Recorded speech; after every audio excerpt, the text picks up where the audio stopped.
그 우리가 200명 잡고 한 사람 앞에 15명씩 전도하면 3,000명이 된다는 거예요. 이게 꼭 어려운 문제만은 아닌 것 같아요. 할렐루야. 예. 3,000명이 뭐 앞으로 100년 후에 뭐 200년 후에 이루어지는 게 아니라 저와 여러분들이 살아있을 때 정말로 생명을 걸고 15명씩 전도해야 되겠다 하면 우리가 3,000명이 모여서 함께 예배하는 날이 속히 오게 될 줄로 믿습니다. 꼭 여러분들이 마음에 두고 그 일들을 이루어갈 수 있기를 부탁합니다. 다시 한번 오늘 본문 말씀을 다 같이 한번 읽어보도록 하겠습니다. 시편 118편 22절 23절이요. 시작.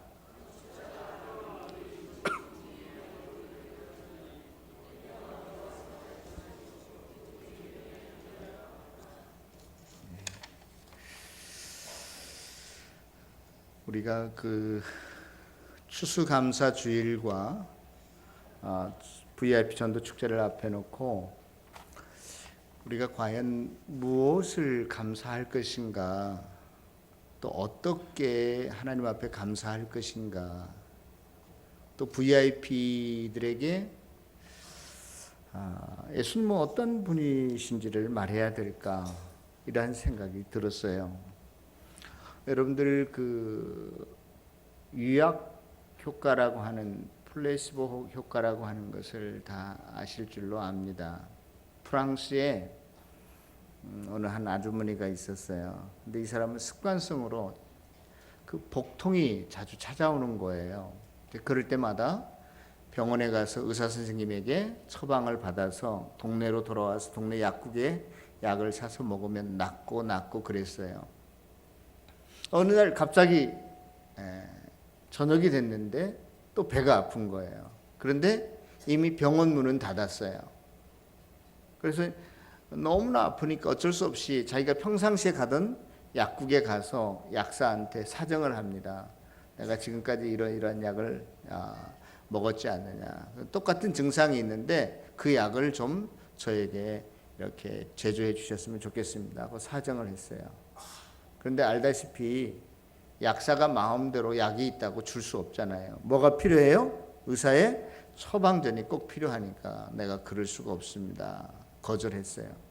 이 사람은 배를 쥐어잡고 또 집으로 왔지만 도대체 나을 기미가 안 보이는 거예요.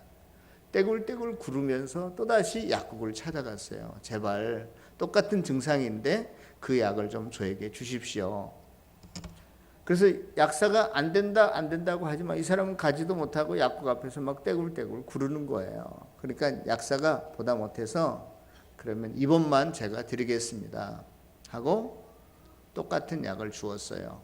그런데 이 사람은 그 약을 먹자 금방 깨끗이 나아진 거예요.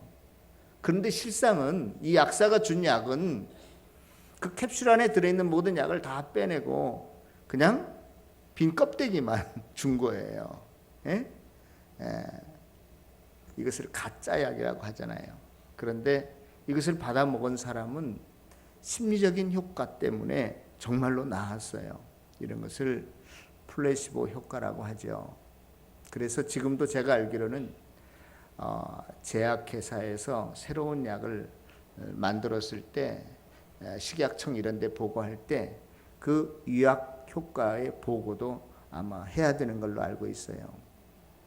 예를 들어서 이 알약을 먹으면 감기 몸살이 낫는다 한다면 밀가루로 만든 약과 진짜 약을 똑같이 만들어서 그룹에 이렇게 주는 거예요. 그런데 가짜 약을 먹고도 10%가 나았어요.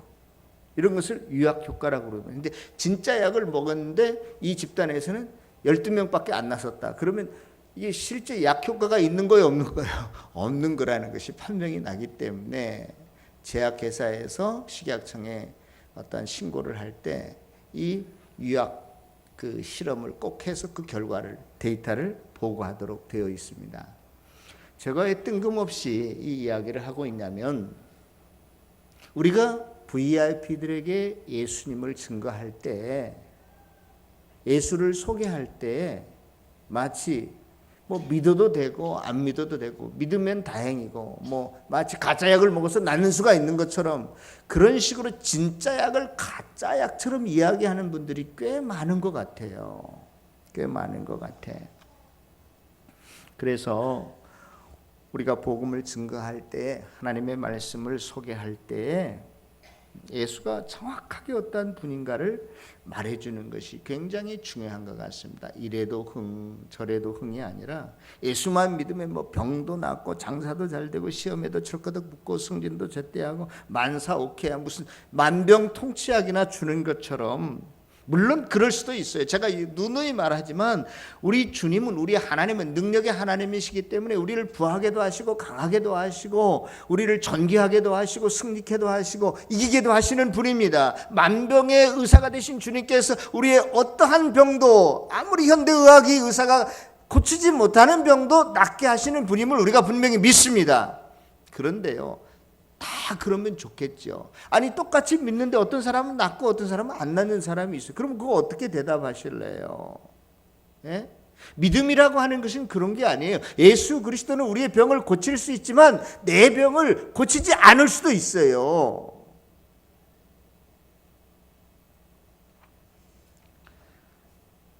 사도 바울은요, 예수를 믿지 않으니까, 믿지 않는 정도가 아니죠. 사도 바울은 예수를 어떻게 해요? 예수를 핍박하고 잔해하는 자였지만, 믿음이 눈꽃만큼도 없었지만 부활하신 주님께서 직접 나타나셔서 사도 바울을 어떻게 거듭나게 하시잖아요. 반대로 스테반 집사님 같은 경우에는 얼마나 믿음이 좋은 분인지 몰라요. 그런데도 하나님께서 그냥 돌에 맞아 죽도록 내버려 두십니다. 결국 돌에 맞아 죽고 말고 그의 삶은 우리가 인간적인 눈으로 보면 비참한 죽음을 맞이했습니다. 오늘 시편 118편에는요 메시아를, 구원자를 어떻게 묘사하고 있냐면요, 우리 22절 다 같이 한번 읽겠습니다. 22절 시작. 건축자가 버린 돌이 진모퉁이의 머릿돌이 되었나니. 그랬어요. 이 시편 118편은 전체적으로 하나님께서 이스라엘 백성을 어떻게 구원하셨는가, 과거 이스라엘 백성을 구원했다라고 하는 이 구원의 사건은 무엇을 말하냐면, 이스라엘 백성들이 430년 동안 이집트에서 노예 생활, 포로 생활을 했지만 그들을 애굽에서 건져내신 사건을 지금 배경으로 하고 쓰여졌거든요. 그러면서 22절에 건축자가 버린 돌이 진모퉁이의 머릿돌이 되었다라고 지금 말하고 있습니다. 특별히 유대인들은 6월절이 되어지면 유대인들은 지붕에 올라가서 하나님의 구원의 능력을 찬양하게 되는데, 이 시편 118편을 찬양한다고 그래요. 특별히 이 22절을 가사로 노래를 부른다고 합니다. 하나님께서 과거 우리를 애굽에서 해방시킬 때, 구원시킬 때 어떻게 시켰느냐? 건축자가 버린 돌이 진모퉁이의 머릿돌이 되었다. 이스라엘 백성들이 애굽에서 나올 때 어떻게 나왔습니까? 죽음의 사자가 모든 전역을 돌아다니면서 사람뿐만 아니라 가축의 초태생도 다 죽일 때에 이스라엘 백성들은 집 문 틀에 어떻게 했어요? 어린 양을 잡아서 빨간 피를 발라 놓아라. 그러면 죽음의 사자가 그 집에 들어가지 않고 그냥 그 집을 이렇게 넘어갈 것이다, 패스오버 할 것이다, 그렇게 말합니다. 여러분, 대한민국의 모든 집집에 죽음의 사자가 들어가서 처음 난 것을 다 죽인다고 할 때 여기 문 앞에다가 빨간 피 발라놓으면 살아날 거야. 그것을 믿을 사람이 몇 명이나 될까요? 역사적으로 보면 그런 일도 일어나지 않았을 뿐더러 빨간 양의 피를 바른다고 살아난 사람도 없었거든요. 그래서 믿는 사람이 없었어요. 애굽에서는 한 명도 없었다니까요. 그러나 하나님의 백성인 이스라엘 백성들은 그래, 그걸 믿지 하고 다 믿었기 때문에 그 문틀에 뭘 발라놨어요? 어린 양의 피를 발라놨어요. 세상이 볼 때는, 세상 사람들이 볼 때는 그것이 무슨 능력이 있겠느냐, 우리를 구원하겠느냐, 아주 무시하고 업신여겼단 말이에요, 그 빨간 피를. 그래서 그 빨간 피가 상징하는 것은 앞으로 다가올 메시아 구원의 능력, 예수 그리스도를 상징하는 것인데, 어느 누구도 그것을 귀하게 여긴 적이 없지만 그것을 믿은 사람에게는 구원이 있었는데, 세상 사람들은 마치 그 빨간 피가 버린 돌과 같이 아무 쓸모없는 것이라고 내팽겨 쳤는데, 그러나 하나님께서는 그것을 이용해서 구원을 베푸셨다는 거예요. 모든 사람의 죄를 용서해 주셨다는 거예요. 애굽에서 해방시켜 주셨다는 거예요. 그런데 이 구절을 신약성경 마태복음 13장에 넘어오면 대제사장들과 장로들과 이러한 그 유대 사회의 종교적 지도자들이, 정치적 지도자들이 예수님을 향해서 뭐라고 말하냐면, 야, 너 무슨 권세로, 권위로 이런 일을 행하는 거야? 그렇게 물어봅니다. 그때 예수님께서 이 시편 118편 22절을 인용하면서 건축자의 버린 돌이 집 모퉁이의 머릿돌이 되었다 하는 것을 너희가 읽어보지 못했느냐, 그렇게 말씀하십니다. 그 말은 무슨 뜻이냐면요, 이스라엘 나라에서 그 아버지의 그 아들이라고 하는 이러한 표현 양식을 쓸 때는 그 사람과 아들이 어떠한 그 혈연적인 관계에 유전인자 DNA가 같고 뭐 기질이 같고 관계성만 있다라고 하는 뜻이 아니라 아버지가 하는 일도 그 아들이 하고 있다는 것을 의미하는 거예요. 그런데 유대 사람들이 예수님을 뭐라고 이야기하냐면, 이는 누구의 아들이 아니냐? 요셉의 아들이 아니냐도 이야기했지만 요셉의 아들뿐만이 아니라 목수 요셉의 아들이 아니냐, 그렇게 말했어요. 그러면은 그 아버지가 목수니까 아들도 무슨 일을 해야 된다는 거예요? 목수 일을 해야 된다는 의미거든요. 그런데 왜 너 목수 일을 않고 병을 고치고 뭐 하나님의 말씀 율법을 가르치고 뭐 하나님 나라에 대한 이야기, 영적인 이야기, 종교적인 이야기를 하고 다니느냐, 이런 이야기예요. 이게 좀 쉽게 이야기하면 그런 거예요. 너 그 배를 운전하는 선장이면 선장이지 왜 기차에 올라서 기차를 운전하려고 그래? 이런 식이란 말이에요. 네가 학교에서 수학을 가르치면 수학 선생이었지 병원에 가서 수술대 위에서 사람을 수술하려고 왜 메스를 잡느냐, 이런 이야기예요. 지금 예수한테 너 목수의 아들이 아니야? 이런 이야기는 네 할 일이나 해라, 그런 거예요.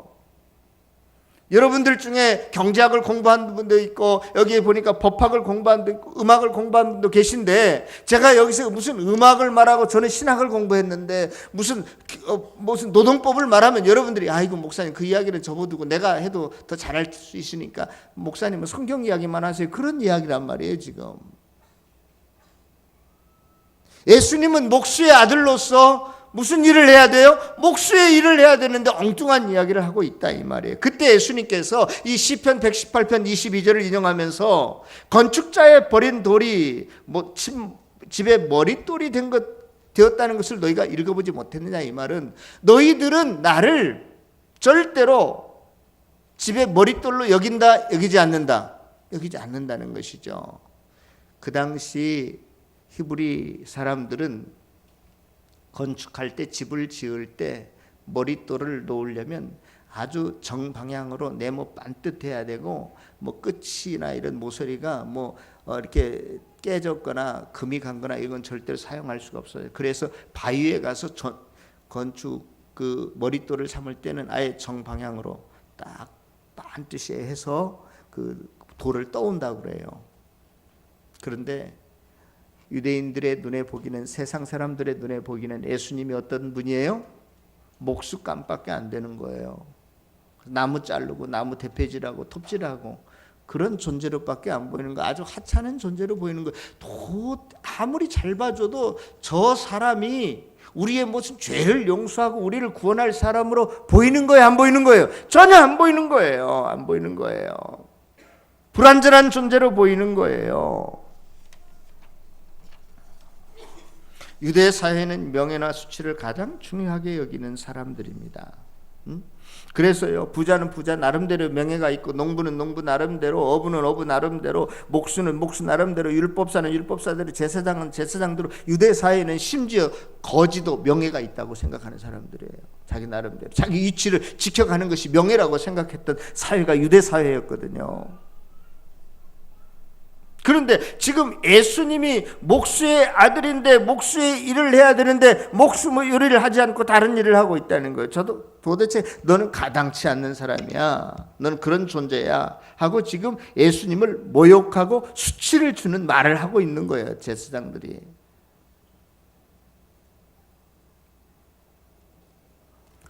그런데 예수님께서 바로 오늘 이 시편 118편 22절을 인용하면서 구약시대 유월절을 상기시면서, 그때도 세상이 전혀 기대치 못했고 예상치 못했던 그러한 방법으로 유월절의 어린 양의 피로 이스라엘을 구원하지 않았느냐.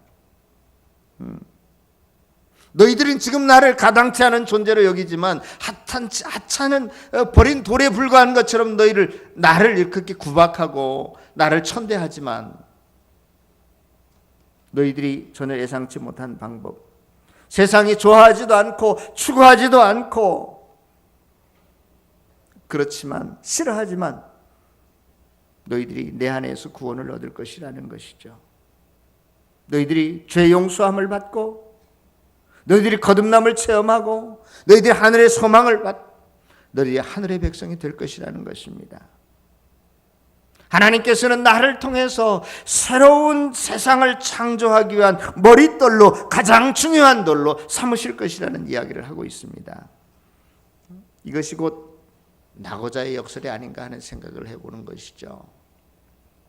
여러분, 나고자라고 하는 것이 뭐죠? 어떠한 대오에서 떨어지거나 뒤처진 사람을 나고자라고 이야기해요. 가끔가다 길거리에 차를 운전하고 가다 보면 지방 같은 데 가면 사이클 동호회인지 선수들인지 이렇게 무리지어서 한꺼번에 떼거지로 쭉 가지만 꼭 뒤에는 처진 사람이 한두 명이 있더라고요. 그런 사람을 뭐라고 그런다고요? 나고자라고 하잖아요. 등산할 때도 마찬가지. 군대 가서도 보통 완전 군장하고 50km, 100km 행진하잖아요. 그때 꼭 나고자가 발생해요. 그걸 나고자라고 해요. 나고자. 어떤 조직이나 사회의 변화 속에서 자기 자리를 찾지 못한 자, 뒤떨어진 자를 또 나고자라고도 이야기할 수 있죠. 그러나 하나님께서는 이러한 시대의 어떠한 풍조나 세상 속의 나고자 같은 이 예수 그리스도 시골 출신 나사렛 사람, 배우지 못한 사람, 목수에 불과한 천한 직업을 가진 이 사람, 도저히 그에게 어떠한 기대도 할 수 없는, 세상 사람들이 다 멸시하는 그 예수를 통해서 너희의 죄를 용서하시고 영혼을 거듭나게 하시고 평안을 주시고 십자가의 은혜를 숨겨두셨다는 거예요. 예수 안에서 진정한 승리가 있고 용서가 있고 영원한 생명이 있고 구원이 있다는 거예요. 믿습니까? 저와 여러분들이 이 예수 안에 있을 때만, 예수님을 내 심령에 모시어 드릴 수 있을 때만 진정한 평안이 찾아오고 여러분들의 삶의 용기와 위로를 얻고 소망을 얻고 살아가게 될 줄로 믿습니다. 그러면 예수님만 이렇게 버린 돌이 머릿돌이 되었는가? 저는 그렇지 않다고 생각합니다. 한 걸음 더 나아가서 예수를 따르는 자, 저와 여러분들 모든 자들에게도 나고자의 역사를 증명하고 그렇게 살라라고 오늘 말씀은 저와 여러분들에게 제시하고 있어요. 여러분들, 뭡니까? 예수만이 머릿돌이 아니라 저와 여러분들도 나고자의 역설, 그러니까 이 역설이라고 하는 거, 파라독스라고 하는 것이 뭡니까?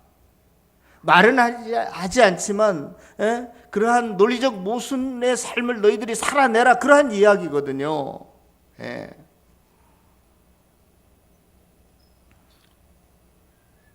오늘날 세상 사람들은요, 성도들은, 저와 여러분들은 세상의 버림돌이 아니라 항상 세상 안에서, 그 안에서 버림받지 않고 발버둥하고 세상의 권력 집단에 소속되기를 원하고 세상의 어떠한 그 가림막에 쌓여서 세상이 기대하고 조과하고 추구하는 그것들을 붙잡고 안달해요.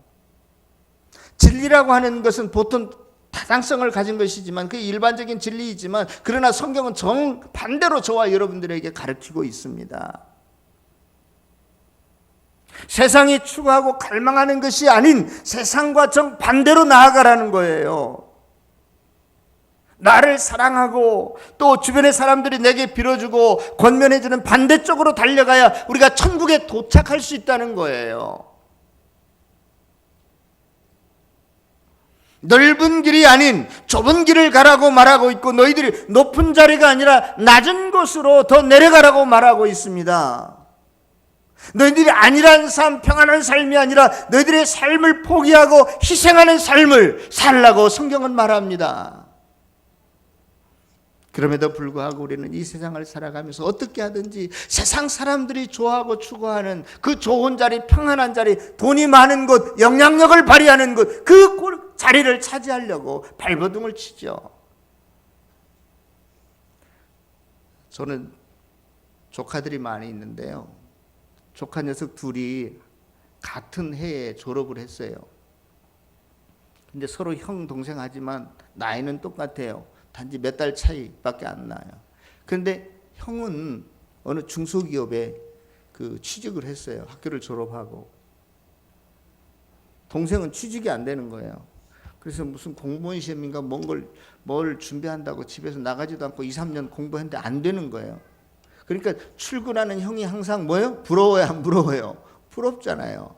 그러니까 하도 이제 보다 못해서, 야, 너 우리 회사 와서 같이 다닐래? 그러면 좋지. 그래서 형이 동생을 그 회사로 끌어줬어요.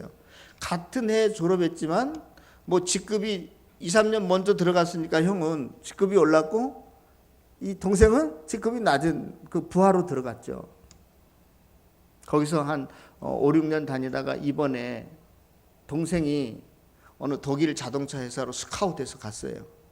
그러니까 이번에는 거꾸로 형이 누구를 부러워해? 올 한 해는 독일에서 지내야 된다는 거예요. 왜 부러워합니까? 왜 서로들 부러워합니까? 예? 돈 많이 주는 곳에, 큰 회사에 있어서? 저와 여러분들도 비슷하지 않아요? 이 세상을 살아가면서 높은 자리에 있는 사람 부러워하고 돈 많은 사람 부러워하고, 그것이 마치 무슨 그것을 얻기 위한 신앙의 힘이, 도구가 차용되어지고, 여러분들이 예수님을요, 자기의 무슨 욕구나 무슨 야망을 이루기 위한 수단과 방법으로 여러분들이 생각하고 계신 분들은 없으세요?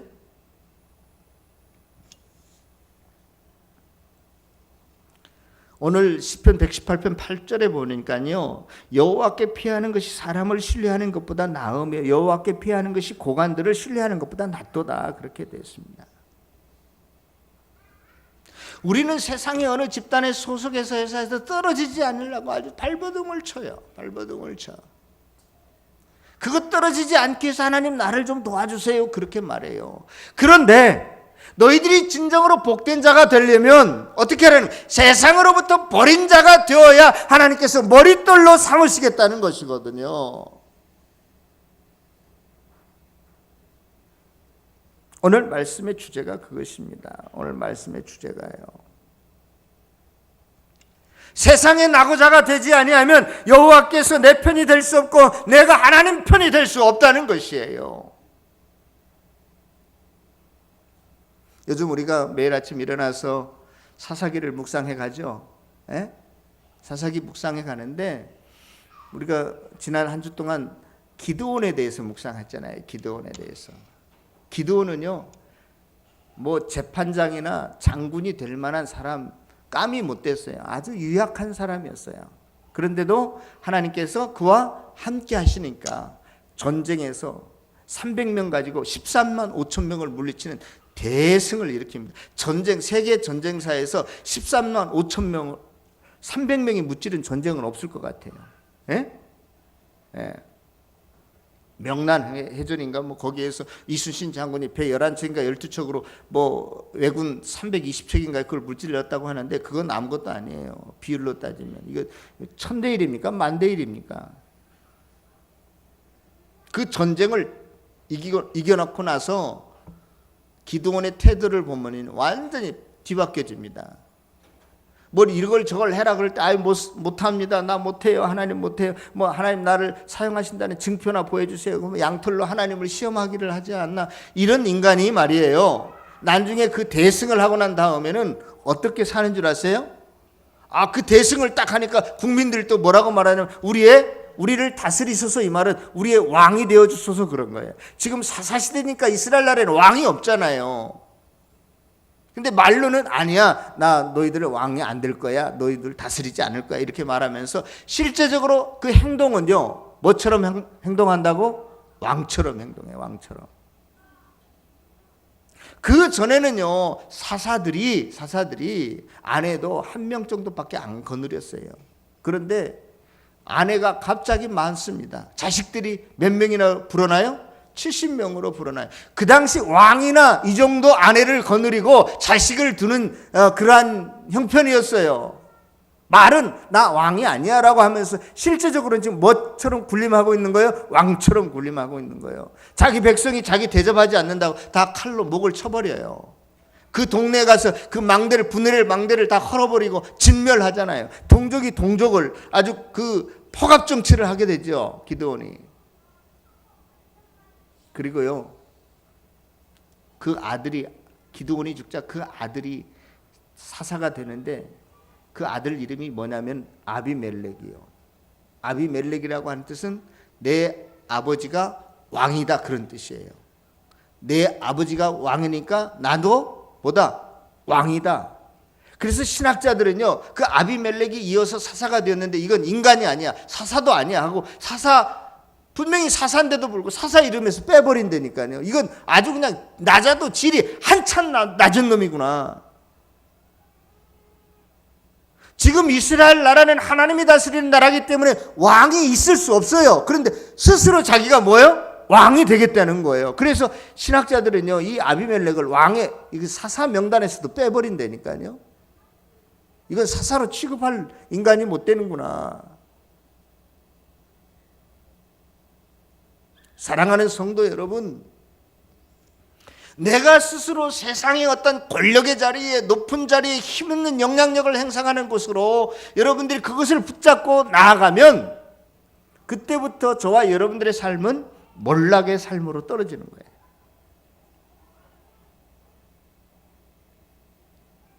저와 여러분들이 이 세상에 버린 돌이 되어야 된다고요. 성경은 어떤 의미에서 너희들이 이 세상 그 울타리에서 벗어나라, 이 세상과 관계를 끊어라 그렇게 말하고 있어요. 신앙이라고 하는 것은 세상과 맞서는 것입니다. 여러분, 제가 여러분들에게 뭐 공부를 하라 말라, 대학을 들어가지 말라 그런 이야기가 아니에요. 여러분들이 돈을 많이 벌라, 버려라 그런 뜻이 아니라니까요. 중요한 것은 세상을 추구하고 따르느냐 아니면 하나님을 바라보고 하나님께 순종하는 삶을 살아가고 있느냐, 그것을 지금 여러분들에게 질문하고 싶은 거예요. 내 스스로에게도. 내 소속이 어디인가? 이 땅 나라의 소속인가 아니면 하늘 나라의 소속인가? 어디에서 인정받기를 원하는가? 너의 최고의 가치가 무엇인가? 이러한 질문을 하고 싶은 거예요.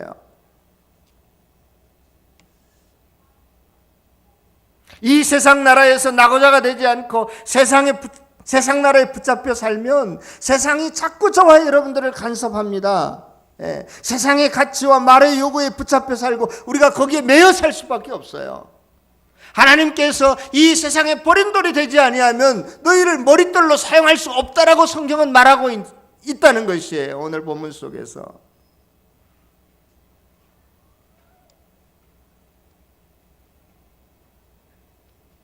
우리가 세상에서 나고자 되기 싫어하면요 절대 하나님 앞에 감사가 나오지 않습니다. 하나님께 드리는 것이 굉장히 아까워요. 한번 생각해 보세요. 절대 헌신 못합니다. 모세는 여러분들이 어떻게 평가할지 모르겠지만 제가 이 본문에 의해서 보면 모세는 세상의 낙오자였어요. 왕궁에서 스스로 떨어져 나간 사람이었어요. 왕궁에 그래도 있어야 무슨 그 자리를 어떻게 뭐 왕의 자리라도 좀 비슷한 자리라도 차지하고 있는 것이지, 왕궁에서 쫓겨나가면 그게 뭐예요? 가서 한 일이 뭐예요? 그래서 미디안 광야에서 모세는 양치기 노릇했단 말이에요. 40년 동안. 그러나 하나님께서 마른 고목나무와 같은 그 늙은 할아버지를 들어서 어떻게 해요? 민족을 구원하십니다. 세상에 버린 돌이 되어졌다라고 했을 때 하나님께서 그를 머릿돌로 삼으셨어요. 아브라함도요, 그 당시 최고의 문명의 발상지인 갈대아 우르라고 하는 지역이 메소포타미아 문명 지역이었거든요. 여러분들 서울에 살고 싶어요? 저기 강원도 산골에 가서 살고 싶어요? 다들 목사들도 서울로만 올라오고 싶어. 에? 나는 먹고 살려고 서울로 올라오려고 하고 공부시키려고 서울로 올라오려고만 하는 줄 알았는데, 지방에 있는 친구 목사님들은 그렇게 큰 교회 나하고 바꾸자고, 빨리 바꾸재. 아니 그 교회가 큰 게 중요하지 않고 서울에서 목회하고 싶다는 거야, 목사들도. 갈대아 우르는 그 당시 메소포타미아 문명의 발상지인 최고 번화한 도시요. 그때 당시 그 나라에서 수세식 변소가 있었다는 거 아니에요, 메소포타미아 문명 안에. 그런데도 하나님께서 떠나가라 하니까 뭐예요? 그냥 보침 싸고 나가는 거예요. 세상에 낙오자요. 낙오자가 되니까 하나님께서 한 민족을 이루시는 거예요. 한 가게를 번창케 하는 것이 아니라 아브라함을 통해서 이스라엘 민족을 이루셨어요. 다니엘의 세 친구도 마찬가지였습니다. 포로 주제에 그래도 거기에서 그 정도 지위를 얻었으면 사드락 메삭 아벳느고도 잘 된 거라고, 잘 나가는 거라고. 그런데 괜히 금신상 앞에 절하지 않았다고 어디에 떨어져요? 풀무불 속에, 용광로 속에 떨어져요. 그게 잘 된 겁니까? 못 된 거죠. 그러나 다시 용광로에 나와서는 그들이 으뜸이 됩니다. 다니엘도 마찬가지였어요. 그 좋은 자리에 있으면 가만히 있지. 그냥 기도하지 말라면 그냥 커튼 다 닫고 그냥 조용히 기도하면 되지. 그냥 그건 뭐 별났다고 자기가 뭐 커튼 그냥 다 열어놓고 기도하는 모습을 아주 보여주는 것처럼 기도하잖아요. 그래서 어디에 떨어져요? 사자 굴 속에. 낙오자죠. 실패한 사람이죠. 그런데 거기에서 사자들의 입을 하나님께서 다 봉하시고 다시 건져냅니다. 야, 저 다니엘을 모함한 놈들을 다 사자굴에 집어넣어라. 그러니까 성경에 보면 그 사람들이 사자굴에 바닥에 떨어지기도 전에 사자들이 다 찢어 먹었다고 그랬어요. 그리고 그 후에 다니엘은 국무총리가 되게 되죠. 여러분, 정말로 우리가 예수의 이름으로 죽으려고 하면 주님께서 우리를 살리실 줄로 믿습니다. 중요한 것은 우리가 세상의 것을 붙잡고 세상 안에서 성공하려고 하고 세상에서 떨어지는 것을 두려워하고 하니까 하나님을 볼 수가 없는 거예요. 하나님을 붙잡을 수가 없는 거예요.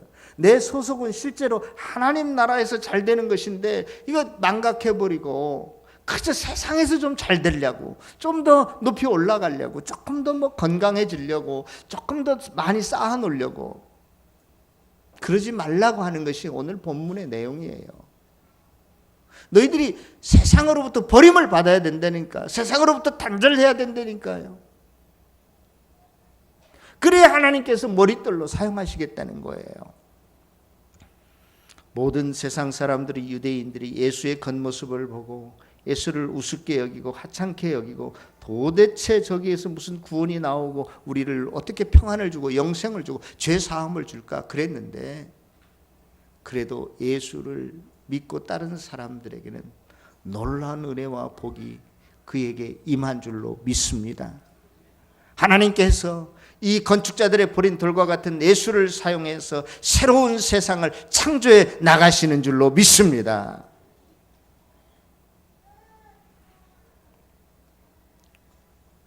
사랑하는 성도 여러분, 십자가를 진 예수는 나고자처럼 보였지만 새로운 세상을 만드셨습니다. 지금도 만들어가고 계십니다.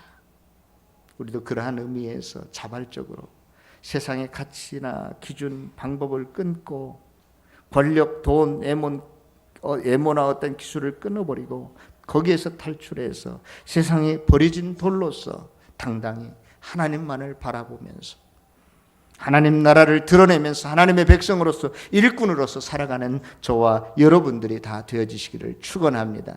하나님께서 저와 여러분들을, 우리의 가정을, 우리 교회를 사용하셔서 하나님 앞에 영광 돌리기를 부탁드립니다. 기도하겠습니다. 사랑과 은혜